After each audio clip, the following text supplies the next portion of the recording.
আল্লাহর কেউ দেখে নাই। বিশ্বনবী দেখছে না, বিশ্বনবীও দেখে নাই। বিশ্বনবীকে জিজ্ঞেস করা হলো, ইয়া রাসূলুল্লাহ আপনি কি আল্লাহর দেখছেন? বিশ্বনবী বললেন, নূরুন আন্না আরাহু, উনি তো নূর, দেখবো কেমনে? পর্দার অন্তরাল থেকে কথা বলেছেন, যা পাওয়ার সব পেয়েছেন, নিয়ে আবার দুনিয়ায় নেমে এসেছেন। চিল্লা এখন ঠিক কিনা? মহানবী সাল্লাল্লাহু আলাইহি ওয়াসাল্লামের সাথে আল্লাহর কি সরাসরি দেখা হয়েছিল? দেখা হয়নি। বিশুদ্ধতম মত হলো এটাই যে তিনি আল্লাহ সুবহানাহু ওয়া তাআলাকে সরাসরি মানে চর্মচক্ষু দিয়ে দেখেননি, স্বচক্ষে আল্লাহকে দেখেননি। এটি হচ্ছে সঠিক মত। ভালো করে জানেন, আমাদের বিদাতীরা বলে যে আল্লাহকে দেখেছেন, ভুল কথা, এটি মিথ্যা কথা। মিরাজের রাতে আল্লাহ তাআলা রাসূলকে আল্লাহকে দেখানোর জন্য নিয়েছেন, এমন কথা আল্লাহ বলেননি। পর্দার আড়াল ছাড়া কোন নবীর সাথে কথা বলেন না, দেখাতেন না। কোন নবী রাসূল কি আল্লাহকে সরাসরি দেখেছে? সরাসরি কেউ কাউকে দেখে নাই। নবী সাল্লাল্লাহু আলাইহি ওয়াসাল্লাম চামড়ার চোখ দিয়ে বাহ্যিকভাবে সরাসরি আল্লাহ রাব্বুল আলামিনকে দেখেন নাই। আল্লাহ রাব্বুল আলামিন সিদরাতুল মুনতাহাতে এসে আল্লাহ রাসূলের সাথে দেখা করতেছেন, এটাও তো আল্লাহর শানের সাথে যায় না, কেননা ওই পর্যন্ত জিবরাইলও যেতে পারতেছেন। সুতরাং এই জায়গায় আল্লাহর সাথে দেখা হয় না। আল্লাহ রাসূল সাল্লাল্লাহু আলাইহি ওয়াসাল্লামকে আল্লাহকে এই চর্মচক্ষুতে দেখা বা না দেখার মধ্যে মর্যাদা কমে। যারা মুসলিম শরীফের সেই হাদিসটাকে অপব্যাখ্যা করেন যে ক্বালা নূরুন আন্না আরাহু, তাদেরকে প্রশ্ন করি, এই হাদিসের ব্যাখ্যা আপনারা বেশি বুঝলেন না ইমাম মুসলিম বেশি বুঝলো? নববী বেশি বুঝছে? কে বেশি বুঝছে? মুসলিম শরীফের সবচেয়ে বড় ব্যাখ্যাকারী ইমাম নববী, তিনি বেশি বুঝেছেন না এরা বেশি বুঝেছে? আম্মা জান আয়েশার হাদিস থেকে তারা অপব্যাখ্যা করে আম্মা জান বলেছেন আল্লাহ রাসূল সাল্লাল্লাহু আলাইহি ওয়াসাল্লামের মেরাজ ছিল রুহানি, জিসমানি না। আল্লাহ রাসূল সাল্লাল্লাহু আলাইহি ওয়াসাল্লামের মেরাজ যখন হয়েছে, হযরত আয়েশার বয়স তখন 3 বছর বা 4 বছর। তিনি কিভাবে সেই সময়ের ঘটনা বর্ণনা করলেন যে আল্লাহ রাসূলের মেরাজ জিসমানি হয় নাই?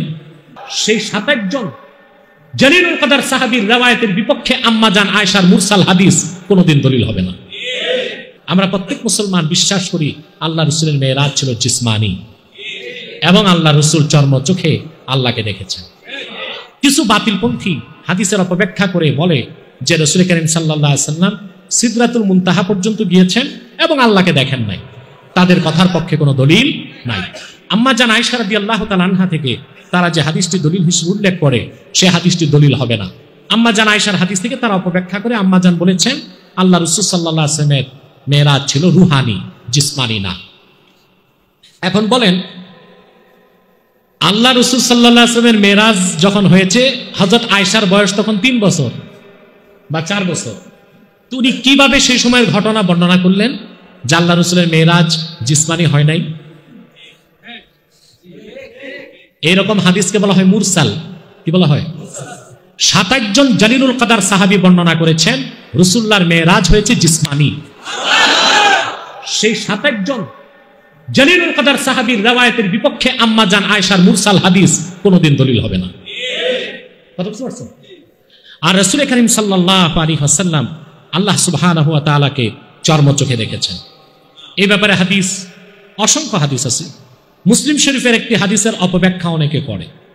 হাদিসটি হচ্ছে হযরত আবু যার থেকে বর্ণিত, সাআলতু রাসূলুল্লাহ সাল্লাল্লাহু আলাইহি ওয়াসাল্লাম হাল রাআইতা রাব্বাক। আবু যার গিফারি বলেন, আমি আল্লাহর হাবিবকে জিজ্ঞেস করলাম, আপনি কি আপনার রব আল্লাহকে দেখেছেন? ক্বালা নূরুন আন্না আরাহু, অর্থাৎ আল্লাহ তো নূর, আন্না আরাহু কাইফা আরাহু, আমি কিভাবে দেখব? এর মাধ্যমে বলতে চাই অনেকে রাসূলুল্লাহ আল্লাহকে দেখেন নাই। কিন্তু অধিক সংখ্যক মুফাসসির বলেন শব্দটা নূরুন আন্না আরাহু না, শব্দটা নূরানিয়ুন আরাহু। আল্লাহ নূরময়, আমি আল্লাহকে দেখেছি। নূরুন আন্না আরাহু না, নূরানিয়ুন আরাহু। সুবহানাল্লাহ। অর্থাৎ আমি আল্লাহ নূরকে দেখেছি। তিরমিজিতে এসেছে হযরত ইবনে আব্বাস থেকে বর্ণিত হাদিস। হযরত ইবনে আব্বাস বলেছেন, রাআ মুহাম্মাদুন সাল্লাল্লাহু আলাইহি ওয়াসাল্লাম রাব্বাহ, মুহাম্মদ সাল্লাল্লাহু আলাইহি ওয়াসাল্লাম ওনার রব আল্লাহকে দেখেছেন। সুবহানাল্লাহ। এবং মা কাযাবাল ফুআদু মা রাআ ওয়া লাকাদ রাআহু নাজলাতান উখরা, এই আয়াতের ব্যাখ্যায় জামহুর মুফাসসির, একজন দুইজন না, 2-1 মুফাসসির ছাড়া সব মুফাসসির এই আয়াতের তাফসীরে একমত। ওয়া যাহাবাল জামহুর মিনাল মুফাসসিরিন ইলা আন্নাল মুরাদ আন্নাহু রাআ রাব্বাহু সুবহানাহু। এই আয়াত থেকে জামহুর মুফাসসির অর্থ নিয়েছেন আল্লাহ রাসূল জিবরিলকে আসল সূরতে দেখছেন, সেটা আল্লাহ বলেন নাই। মেরাজের রাতে আল্লাহ রাসূল আল্লাহকে দেখেছেন। সুবহানাল্লাহ। এই ব্যাপারে সাহাবায়ে কেরাম তাবিঈনদের মত আছে, বিরাট সংখ্যক মুফাসসিরদের মত। ইমাম ওয়াহিদি বলেছেন, ওয়া মাযহাবু জামাআতিন মিনাল মুফাসসিরিন আন্নাহু রাআ বিআইনিহি ওয়া হুয়া কওলু আনাস ওয়া ইকরামাহ ওয়া রাবি'। জমহুর মুফাসসিরদের মত, আল্লাহ রাসূল মুহাম্মদ সাল্লাল্লাহু আলাইহি ওয়াসাল্লাম মেরাজের রাতে আল্লাহকে চর্মচোখে দেখেছেন, যেটা আনাস বিন মালিকের মত, তাবিঈনগণের মধ্যে বিশিষ্ট তাবিঈ ইকরামা এবং রাবি এর মত। সুবহানাল্লাহি বিহামদি, সুবহানাল্লাহ। এবং ইবনে আব্বাসের মত উল্লেখ করা হয়েছে নির্ভরযোগ্য তাফসীরগুলোতে, আন্নাহু রাআ বিআইনিহি, আল্লাহ রাসূল সাল্লাল্লাহু আলাইহি ওয়াসাল্লাম আল্লাহকে চর্মচোখে দেখেছেন। সুবহানাল্লাহ। এরপরে সবচেয়ে আশ্চর্যের কথা, ইমাম নববী রাহমাতুল্লাহ সহিহ মুসলিমের ব্যাখ্যাকার, যারা মুসলিম শরীফের সেই হাদিসটাকে অপব্যাখ্যা করেন যে ক্বালা নূরুন আন্না আরাহু, তাদেরকে প্রশ্ন করি এই হাদিসের ব্যাখ্যা আপনারা বেশি বুঝলেন না ইমাম মুসলিম বেশি বুঝলো? নববী বেশি বুঝছে। কে বেশি বুঝছে? মুসলিম শরীফের সবচেয়ে বড় ব্যাখ্যাকার ইমাম নববী, তিনি বেশি বুঝেছেন না এরা বেশি বুঝেছে?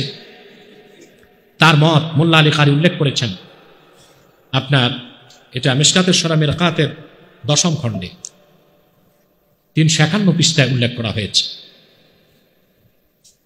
فقال الإمام النووي الحاصل أن الراجح عند أكثر العلماء أن رسول الله صلى الله عليه وسلم رأى ربه بعيني رأسه ليلة الإسراء। سبحان الله سبحان الله। ইমাম নববী রাহমাতুল্লাহ বলেছেন সবচেয়ে গ্রহণযোগ্য মত অধিক সংখ্যক উলামার মতে, এটাকে ইজমায়ে উম্মত বলা যায়, ইজমায়ে উম্মত, যে আল্লাহ রাসূল মুহাম্মদ সাল্লাল্লাহু আলাইহি ওয়াসাল্লাম মেরাজের রাতে, সুবহানাল্লাহ, আরশুর রহমানে মহান আল্লাহকে ওনার কপালের দুই চক্ষু দিয়ে দেখেছে।